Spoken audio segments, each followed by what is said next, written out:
Hi friends, welcome to PSC beginners. ഇന്ന് നമ്മുടെ പൗരത്വത്തെക്കുറിച്ചുള്ള രണ്ടാമത്തെ ക്ലാസ് ആണ്.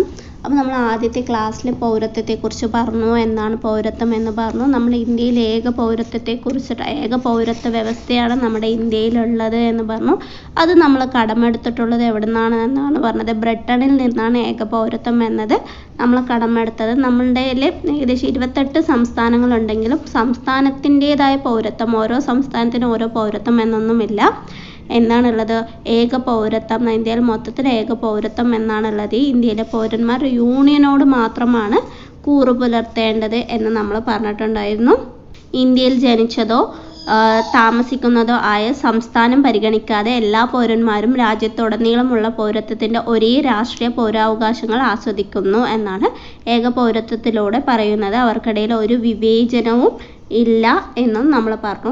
അങ്ങനെ നമ്മുടെ ഇന്ത്യൻ പൗരത്വത്തിൽ, ഇന്ത്യയിൽ നമ്മുടെ മൗലികാവകാശങ്ങളിൽ നമ്മൾ ഇന്ത്യയിലെ ജനങ്ങൾക്ക് മാത്രമായിട്ട് കിട്ടുന്ന കുറച്ച് അവകാശങ്ങളെക്കുറിച്ച് നമ്മൾ പറഞ്ഞു. അതിൽ ഒന്നാമത്തേതാണ് വരുന്നത് ആർട്ടിക്കിൾ 15 എന്ന് പറയുന്നത്. ആർട്ടിക്കിൾ 15 എന്താ പറയുന്നത് എന്ന് പറഞ്ഞാൽ, ആർട്ടിക്കിൾ 15 പ്രകാരം മതം, വംശം, ജാതി, ലിംഗം അല്ലെങ്കിൽ ജന്മസ്ഥലം എന്നിവയുടെ അടിസ്ഥാനത്തിൽ ഏതെങ്കിലും പൗരനോടുള്ള വിവേചനം നിരോധിച്ചിരിക്കുന്നു. അതൊരിക്കലും താമസ സ്ഥലത്തിൻ്റെ അടിസ്ഥാനത്തല്ല. മതം, ജാതി, വംശം, ലിംഗം അല്ലെങ്കിൽ ജന്മസ്ഥലം എന്നിവയുടെ അടിസ്ഥാനത്തിൽ പൗരന്മാരോടുള്ള വിവേചനം നിരോധിച്ചിരിക്കുന്നു എന്നാണ് ആർട്ടിക്കിൾ 15 പറയുന്നത്. അത് നമ്മൾ ഇന്ത്യക്കാർക്ക് വേണ്ടി മാത്രമുള്ള മൗലികാവകാശങ്ങളിൽ പെടുന്നതാണ്. ആർട്ടിക്കിൾ 16 എന്താ പറയുന്നത്? പൊതു തൊഴിലിൻ്റെ കാര്യത്തിൽ അവസര സമത്വത്തിനുള്ള അവകാശമാണ് ആർട്ടിക്കിൾ 16 പറയുന്നത്. ആർട്ടിക്കിൾ 19 എന്താ പറയുന്നത്? സംസാര സ്വാതന്ത്ര്യത്തിനും അഭിപ്രായ പ്രകടനത്തിനുമുള്ള അവകാശം, സമ്മേളനം, കൂട്ടായ്മ, ചലനം, താമസം, തൊഴിൽ എന്നിവയ്ക്കുള്ള അവകാശത്തെക്കുറിച്ചാണ് പറയുന്നത്. ആർട്ടിക്കിൾ 19 നമുക്ക് 6 അവകാശങ്ങൾ നൽകുന്നുണ്ട് എന്ന് നമ്മൾ പഠിച്ചിട്ടുണ്ട് അല്ലേ? ആ അവകാശങ്ങൾ ആർക്ക് മാത്രമുള്ളതാണ്? നമ്മുടെ ഇന്ത്യയിലെ പൗരന്മാരായ വ്യക്തികൾക്ക് മാത്രമുള്ളതാണ് ഈ ആർട്ടിക്കിൾ 19 എന്ന് പറയുന്നത്. അതുപോലെ ആർട്ടിക്കിൾ 29, 30 എന്താ പറയുന്നത്? സാംസ്കാരികവും വിദ്യാഭ്യാസപരവുമായ അവകാശങ്ങളെ കുറിച്ചിട്ടാണ്. ആർട്ടിക്കിൾ 30 അതുപോലെ 29 പറയുന്നത് ഇതെല്ലാം നമുക്ക് ഇന്ത്യയിലെ പൗരന്മാരായ നമ്മൾക്ക് മാത്രം ഭരണഘടന നൽകുന്ന അവകാശങ്ങളാണ്. അതുപോലെ നമ്മുടെ നിയമസഭയിലേക്ക് തെരഞ്ഞെടുപ്പിൽ വോട്ട് ചെയ്യാനുള്ള അവകാശം ആർക്കാണ്? നമ്മൾ ഇന്ത്യക്കാർക്ക് മാത്രം, ഇന്ത്യൻ പൗരന്മാർക്ക് മാത്രമാണ് അല്ലേ തെരഞ്ഞെടുപ്പിൽ മത്സരിക്കാൻ, വോട്ട് ചെയ്യാൻ. അതുപോലെ നമ്മളുടെ പ്രതിനിധിയായി തെരഞ്ഞെടുപ്പിൽ മത്സരിച്ച് വിജയിക്കാനുള്ള അവകാശമൊക്കെ ആർക്കാണുള്ളത്? ഇന്ത്യയിലെ പൗരന്മാർക്ക് മാത്രമാണുള്ളത്. ഇന്ത്യൻ രാഷ്ട്രപതി ആവാനോ ഉപരാഷ്ട്രപതി ആവാനോ അല്ലെങ്കിൽ നമ്മുടെ ചീഫ് ജസ്റ്റിസ് ആവാനോ ജഡ്ജിമാർ, ഗവർണർമാർ, അറ്റോർണി ജനറൽ, അഡ്വക്കേറ്റ് ജനറൽ അങ്ങനെയുള്ള പദവിയെല്ലാം വഹിക്കാനും അധികാരമുള്ളത് ആർക്കാണ്? നമ്മുടെ ഇന്ത്യയിലെ പൗരന്മാരായ ജനങ്ങൾക്ക് മാത്രമാണ് ഉള്ളത്. എന്നാൽ ഇന്ത്യയിലെ പൗരന്മാർക്കല്ലാണ്ട് വിദേശികൾക്കും കിട്ടുന്ന അവകാശങ്ങളാണ് വിദേശ പൗരന്മാർക്കും അതുപോലെ ഇന്ത്യയിലെ ജനങ്ങൾക്കും അത് പോരാണ്ട് വിദേശ പൗരന്മാർക്കും കിട്ടുന്ന അവകാശങ്ങൾ. ആർട്ടിക്കിൾ 14 നിയമത്തിന് മുന്നിലെ സമത്വം, അതുപോലെ ആർട്ടിക്കിൾ 20 കുറ്റങ്ങൾ സ്ഥാപിക്കുന്നത് സംബന്ധിച്ചിട്ടുള്ള സംരക്ഷണം, അതുപോലെ ആർട്ടിക്കിൾ 21 ജീവന്റെയും വ്യക്തി സ്വാതന്ത്ര്യത്തിൻ്റെയും സംരക്ഷണം, ആർട്ടിക്കിൾ 21A ജീവന്റെയും വ്യക്തി സ്വാതന്ത്ര്യത്തിൻ്റെയും സംരക്ഷണം കൂടാതെ പ്രാഥമിക വിദ്യാഭ്യാസത്തിനുള്ള അവകാശമാണ് ആർട്ടിക്കിൾ 21A പറയുന്നത്.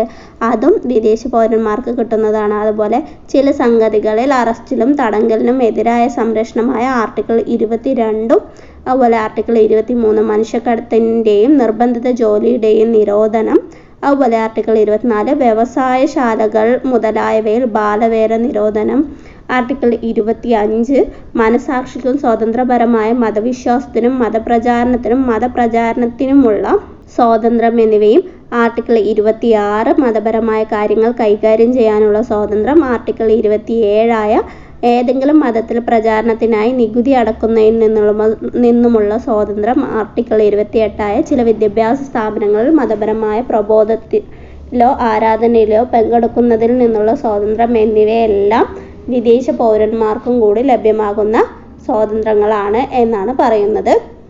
നമ്മളെ പൗരന്മാർക്ക് മാത്രമുള്ള അവകാശമായ ആർട്ടിക്കിൾ 15, 16, 19, 29, 30 എന്നിവയാണെന്ന് പറഞ്ഞു. നമുക്കറിയാം 14 to 32 വരെയാണ് നമ്മൾ എന്ത് പഠിച്ചിട്ടുള്ളത്? മൗലികാവകാശങ്ങൾ പഠിച്ചിട്ടുള്ളത് അല്ലേ? അതിൽ 15, 16, 19, 29, 30 എന്നിവ ആർക്ക് വേണ്ടിയിട്ടാണ്? ഇന്ത്യയിലെ ജനങ്ങളായ പൗരന്മാർക്ക് വേണ്ടി മാത്രമുള്ള അവകാശങ്ങളാണ് എന്ന് പറഞ്ഞു. ഇനി നമ്മൾ പൗരത്വം പഠിക്കുമ്പോൾ ഇമ്പോർട്ടൻ്റ് ആയി പഠിക്കേണ്ട ഒരു കാര്യമാണ് LM സിംഗ്വി എന്ന് പറയുന്ന കമ്മിറ്റിയെക്കുറിച്ച്. LM സിംഗ്വി എന്ന് പറയുന്ന കമ്മിറ്റിയെക്കുറിച്ചിട്ട് 2000 സെപ്റ്റംബറിൽ ഇന്ത്യൻ ഗവൺമെൻറ് LM സിംഗ്വിയുടെ അധ്യക്ഷതയിൽ ഇന്ത്യൻ ഡയസ്പോറയെക്കുറിച്ച് പഠിക്കാൻ ഒരു ഉന്നതതല സമിതിയെ രൂപീകരിക്കുകയുണ്ടായി. ആഗോള ഇന്ത്യൻ ഡയസ്പോറയെക്കുറിച്ച് സമഗ്രമായ പഠനം നടത്തുകയും അവരുമായി ക്രിയാത്മക ബന്ധം സ്ഥാപിക്കുന്നതിനുള്ള നടപടികൾ ശുപാർശ ചെയ്യുകയും എന്നതായിരുന്നു സമിതിയുടെ ചുമതല എന്ന് പറയുന്നത്. ഈ സമിതി 2002 ജനുവരിയിൽ കമ്മിറ്റി റിപ്പോർട്ട് സമർപ്പിക്കുകയുണ്ടായത്. അതായത് വിദേശികളായ ഇന്ത്യൻ സമൂഹത്തെക്കുറിച്ച് പഠിക്കാനും അവരുടെ സഹവർത്തിത്വം നിലനിർത്താനുമായി 2000 സെപ്റ്റംബറിൽ ഇന്ത്യൻ വിദേശ മന്ത്രാലയം രൂപീകരിച്ച കമ്മിറ്റിയാണ് LM സിംഗ്വി കമ്മിറ്റി എന്ന് പറയുന്നത്. ഇവരെന്താ നിർദ്ദേശിച്ചത് പറഞ്ഞാൽ ഇന്ത്യയിൽ ഒരു ഇരട്ട പൗരത്വം എന്ന ആശയമാണ് ഇവർ നിർദ്ദേശിച്ചത്. LM സിംഗ്വി കമ്മിറ്റി റിപ്പോർട്ട് സമർപ്പിച്ചത് 2002 അതായത് ചില നിർദ്ദിഷ്ട രാജ്യങ്ങളിൽ നിന്നുള്ള ഇന്ത്യൻ വംശജർക്ക് ഇരട്ട പൗരത്വം നൽകുന്നതിന് വ്യവസ്ഥ ചെയ്യുന്ന തരത്തിൽ പൗരത്വ നിയമത്തിൻ്റെ 1955 പൗരത്വ നിയമത്തിൻ്റെ ഭേദഗതിയാണ് ഇവർ ശുപാർശ ചെയ്യുകയുണ്ടായത്.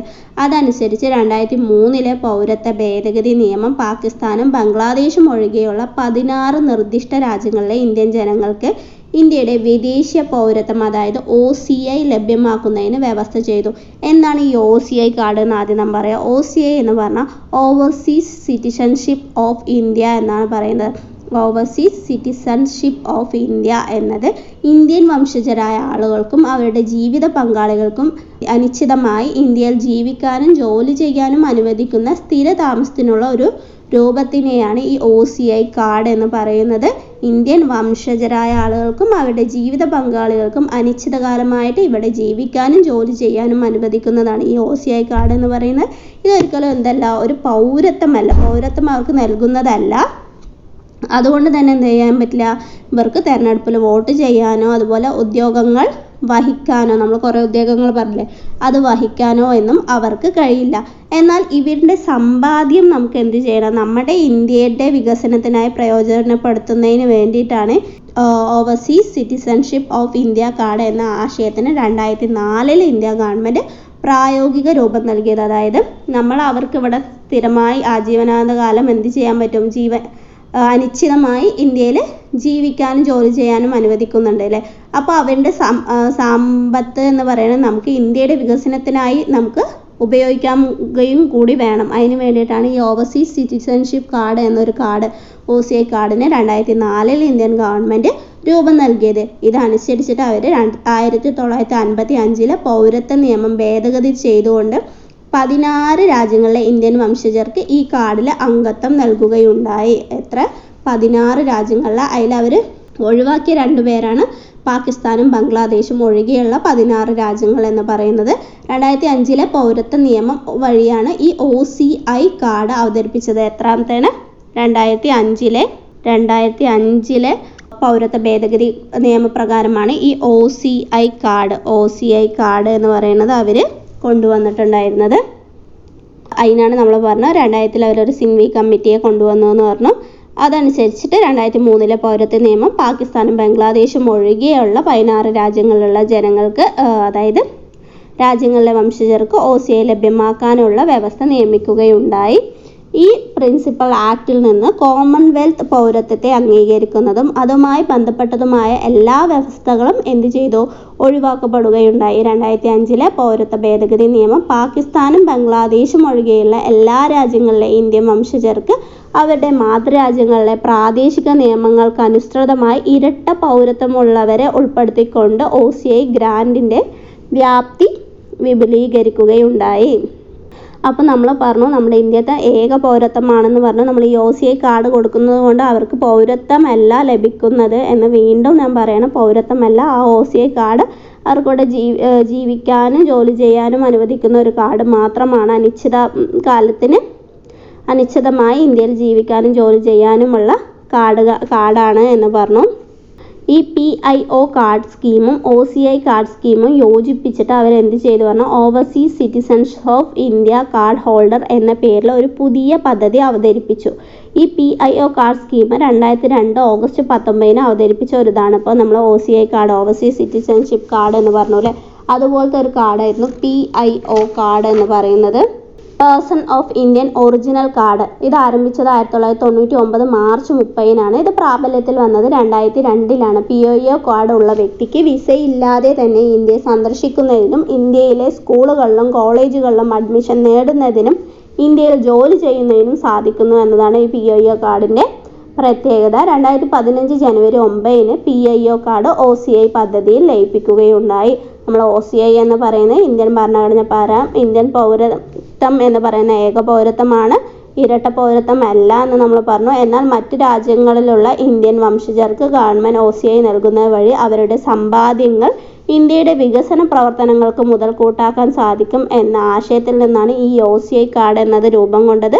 1955 പൗരത്വ നിയമം ഭേദഗതി ചെയ്തിട്ടാണ് ഈ ആശയത്തെ ഇന്ത്യ ഗവൺമെൻറ് രൂപീകരിക്കുകയുണ്ടായത്. നിലവിൽ 16 രാജ്യങ്ങളിലെ ഇന്ത്യൻ വംശജർക്ക്, ബംഗ്ലാദേശും പാകിസ്ഥാനും ഒഴികെ 16 രാജ്യങ്ങളിലെ ഇന്ത്യൻ വംശജർക്ക് OCI നൽകുകയുണ്ടായി.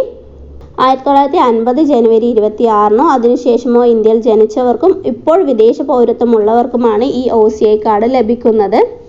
ഈ OCI കാർഡ് എന്ന് പറയുന്നത് ഇന്ത്യ സന്ദർശിക്കാനുള്ള ആജീവനാന്ത കാലാവധിയുള്ള ഒരു വിസയാണ് എന്നും കൂടി പറയാം.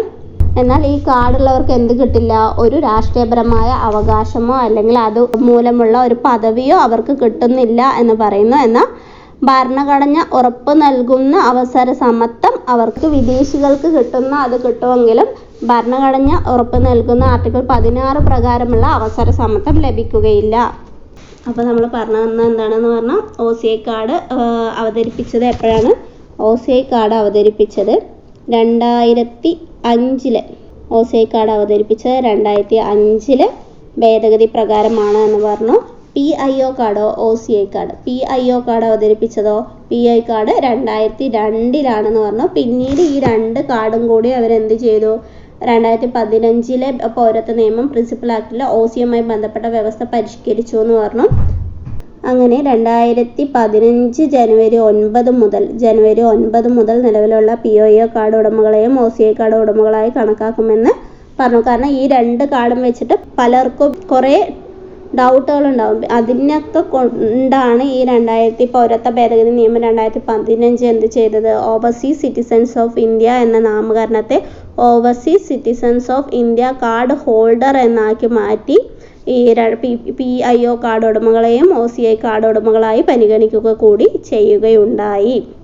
ഇങ്ങനെ OCI കാർഡ് കിട്ടിയാൽ കൂടി അവർക്ക് എന്ത് ചെയ്യാൻ പറ്റില്ല? പൊതു തൊഴിലിൻ്റെ കാര്യത്തിൽ അവസര സമത്വം കിട്ടില്ല. അതുപോലെ പ്രസിഡൻ്റായി തിരഞ്ഞെടുപ്പിക്കാനോ വൈസ് പ്രസിഡൻറ്റോ ചീഫ് ജസ്റ്റിസോ ഹൈക്കോടതി ജഡ്ജിയോ ലോകസഭയിലോ രാജ്യസഭയിലെ അംഗമാകാനോ സംസ്ഥാന നിയമസഭയിലെയോ സംസ്ഥാന ലെജിസ്ലേറ്റീവ് കൗൺസിലിലെ അംഗമാവാനോ അല്ലെങ്കിൽ കേന്ദ്ര ഗവൺമെൻറ് വ്യക്തമാക്കിയേക്കാവുന്ന സേവനങ്ങളിലേക്കും തസ്തികകളിലേക്കുമുള്ള നിയമങ്ങൾ ഒഴികെ യൂണിയൻ്റെയോ ഏതെങ്കിലും സംസ്ഥാനത്തിൻ്റെ കാര്യങ്ങളുമായി ബന്ധപ്പെട്ട് പൊതു സേവനങ്ങളിൽ തസ്തികകളിലേക്ക് നിയമിക്കപ്പെടാൻ അതിനുള്ള ഒരു അവകാശവും അവർക്ക് ഉണ്ടാകുക ഇല്ല. ഈ OCI കാർഡ് ഉള്ളത് എന്ന് വെച്ചിട്ട് അവർക്ക് എല്ലാം, അപ്പോഴും നമ്മൾ പറഞ്ഞു അത് പൗരത്വമല്ല എന്ന് പറയുന്നതുകൊണ്ട് തന്നെ അവർക്ക് എല്ലാം ലഭിക്കുകയില്ല എന്നാണ് പറയുന്നത്. ഇനി നമുക്ക് പൗരത്വ ഭേദഗതി 2019 പറയാം.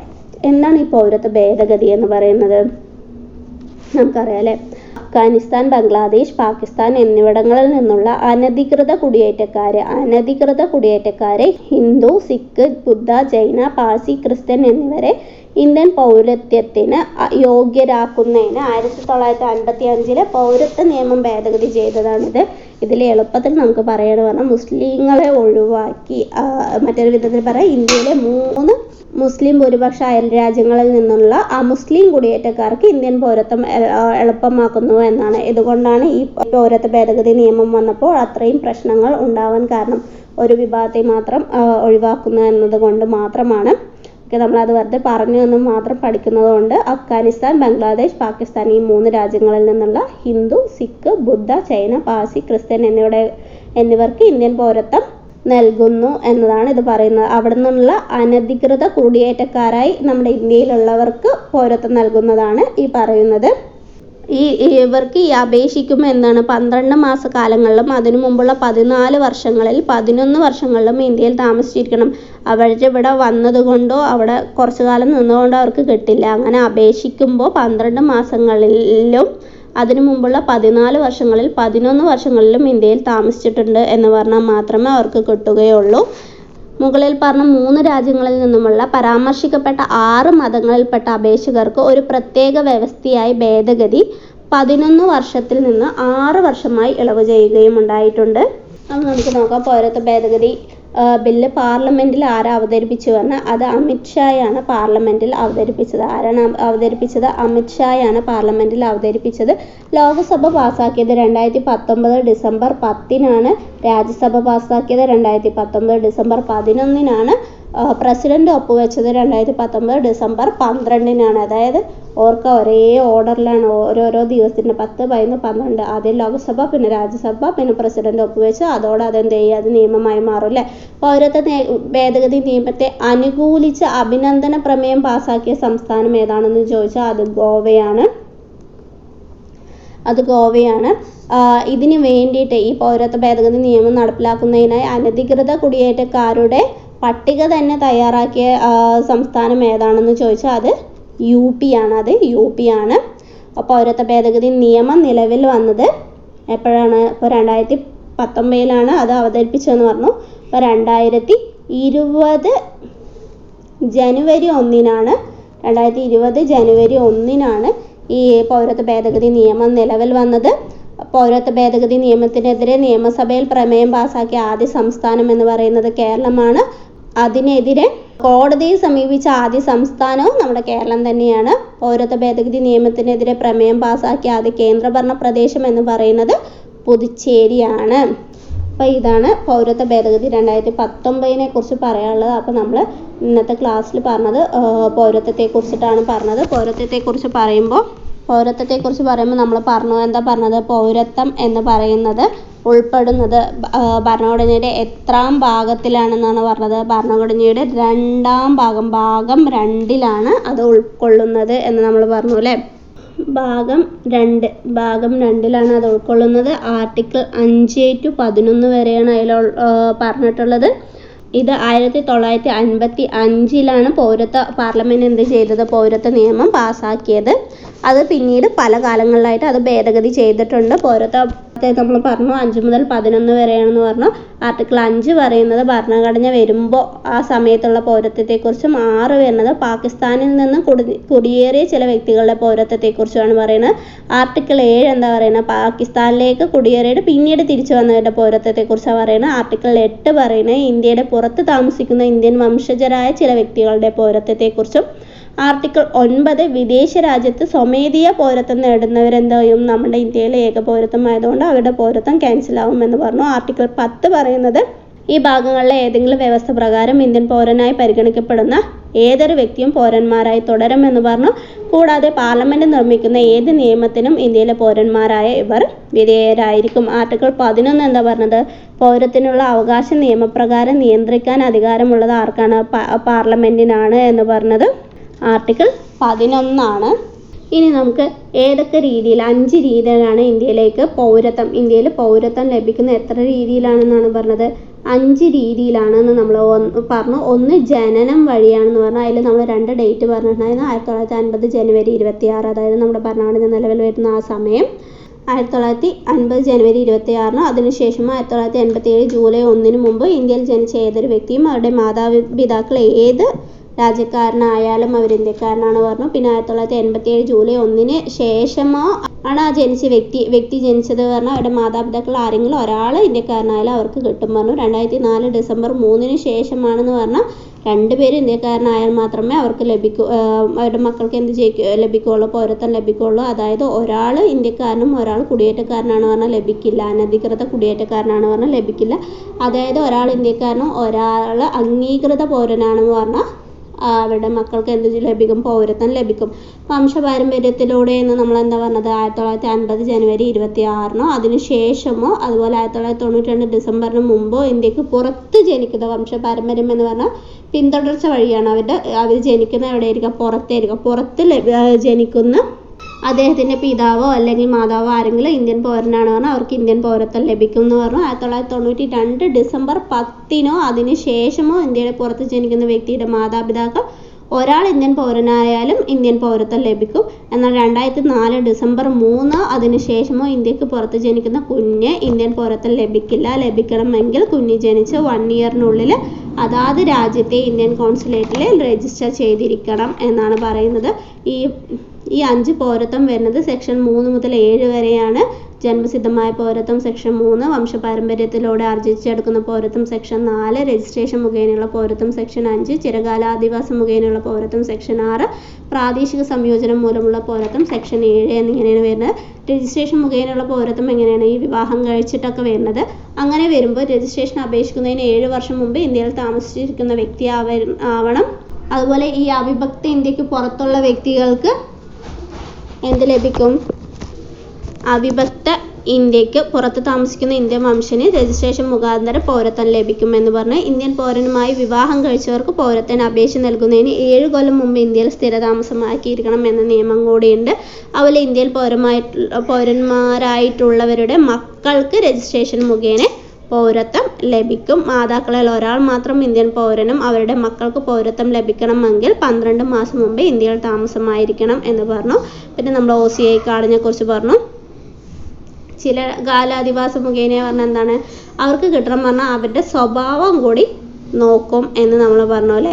അതുപോലെ ഇന്ത്യൻ ഭരണഘടനയിൽ 8ാം ഷെഡ്യൂളിൽ പറഞ്ഞ 22 ഭാഷകളിൽ ഏതെങ്കിലും ഒരു ഭാഷയും കൂടി അവർക്ക് അറിഞ്ഞിരിക്കണം. അതുപോലെ അപേക്ഷിക്കുന്നതിന് 12 മാസക്കാലം ഇന്ത്യയിൽ താമസിക്കുകയോ ഇന്ത്യ ഗവൺമെൻറ് സർവീസിൽ ജോലി ചെയ്തിരിക്കുന്ന ആളായിരിക്കണം പറഞ്ഞു. പ്രാദേശിക സംയോജനം എന്ന് പറയുന്നത് എന്താണ് നമ്മൾ പറഞ്ഞത്? അതായത് ഇന്ത്യയുടെ ഭാഗമല്ലാത്ത ഒരു ഭാഗം ഇന്ത്യയിലേക്ക് കൂട്ടിച്ചേർക്കുകയാണെങ്കിൽ അവിടുത്തെ ജനങ്ങൾക്ക് ഇന്ത്യൻ പൗരത്വം ലഭിക്കും പറഞ്ഞു. പൗരത്വം നഷ്ടപ്പെടുന്നതോ പരിത്യാഗം വഴി, അതായത് പൗരത്വം അവരായിട്ട് നിരസിക്കുന്നതിനെയാണ് പരിത്യാഗം എന്ന് പറയുന്നത്. നിർത്തലാക്കൽ എന്ന് പറഞ്ഞാൽ മറ്റൊരു രാജ്യത്തെ പൗരത്വം നേടുമ്പോൾ നമ്മുടെ രാജ്യത്തെ പൗരത്വം നമ്മൾ എന്ത് കാട്ടും? നിർത്തലാക്കും. പൗരത്വ അപഹരണം പറഞ്ഞാൽ എന്താണ്? അത് നമ്മളായിട്ട് എടുത്തു കളയണം. അതായത് അവർ തന്ന രേഖകൾ എന്തെങ്കിലും തെറ്റായ രേഖകൾ കൊടുക്കുകയോ അല്ലെങ്കിൽ ഇന്ത്യൻ ഭരണഘടനയുടെ അനാദരവ് പുലർത്തുകയോ അല്ലെങ്കിൽ യുദ്ധസമയത്ത് നമ്മളുടെ രാജ്യത്തിന് ഭീഷണിയായി പ്രവർത്തിക്കുകയോ ഒക്കെ ചെയ്താൽ അവരുടെ എന്ത് നഷ്ടപ്പെടുമെന്നാണ് പറയുന്നത്? പൗരത്വം നമ്മൾ തിരിച്ചെടുക്കും എന്നാണ് പറയുന്നത്. അപ്പോൾ ഇതാണ് നമ്മുടെ ഇന്നത്തെ ക്ലാസ് എന്ന് പറയുന്നത്. കുറച്ച് ഓർത്ത് വയ്ക്കാൻ ഇത്തിരി ബുദ്ധിമുട്ടതാണ്. അത്യാവശ്യം വലിയ ക്ലാസ്സാണ്. ഇനി നോക്കുകയാണെന്ന് പറഞ്ഞാൽ ഇനിയും ഇതിൽ ഒരുപാട് ഉള്ളിലേക്ക് നോക്കുകയാണെന്ന് പറഞ്ഞാൽ പഠിക്കാനുണ്ടാവും. അപ്പോൾ ഇതാണ് നമ്മുടെ ഇന്നത്തെ ക്ലാസ്. ഇഷ്ടപ്പെട്ടാൽ ലൈക്ക് ചെയ്യുക, സബ്സ്ക്രൈബ് ചെയ്യുക. വീണ്ടും പുതിയൊരു ക്ലാസ്സുമായി വരുന്നതായിരിക്കും. ബൈ.